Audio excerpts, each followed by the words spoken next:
আসসালামু আলাইকুম সবাইকে আফরিনস ডেইলি ব্লগে স্বাগতম। সবার মতোই এইবারও আমি অল্প করে আমের আচার তৈরি করেছি, টক মিষ্টি ঝাল, সেটি তোমাদের সাথে আজকে শেয়ার করব। আমগুলো আমি আসলে কিউব করে কেটে একটু হলুদ আর লবণ মেখে রেখেছি, দেখতেই পাচ্ছ। যেহেতু আমি চুলায় করব তাই আমি ছাদে শুকাতে দেই না। এখন আসলে মানুষ ছাদে শুকিয়ে আম খুব কম মানুষই করে।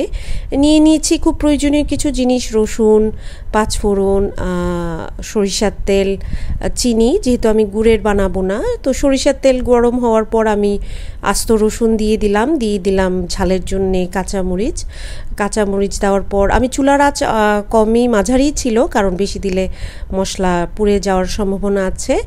দিয়ে দিলাম বাটা সরিষা, কালো সরিষা ছিল, আর তারপর টালা দিয়ে দিলাম মশলা, যেটা মিক্সড পাঁচফোড়ন যেটা বলে রাঁধুনির রেডিমেড, আমি সেটাই নিয়েছি। ওখানে যেহেতু আমার 5 কেজির একটু বেশি ছিল আম, পরিমাণ মতো দিয়ে দিলাম টালা সেই মশলাটা। চুলার আঁচটা কমিয়ে একটু করে নেড়ে চেড়ে নিচ্ছি, দেখতেই পাচ্ছ। তারপরে দিয়ে দিলাম হলুদ অনেক বেশি না, কারণ হলুদ বেশি দিলে আবার গন্ধ করবে। সব কিছু অল্প অল্প দেওয়ার চেষ্টা করেছি। আমি খুব একটা পাকা রাঁধুনি না, আমি আমার মতো করেই আচারটা তৈরি করেছি, সেটি আমার বাসার লোক পছন্দ করে। দিয়ে দিলাম লাল মরিচ, যেহেতু এটা টক মিষ্টি ঝাল হবে, খুব ঝালও আমরা খাই না, আমার শ্বশুর বাড়ির লোক, এজন্য কাঁচামরিচের ঝালও থাকবে। অনেকে সাদা লবণ দেয়, আমি এখানে বিট লবণটা ব্যবহার করেছি।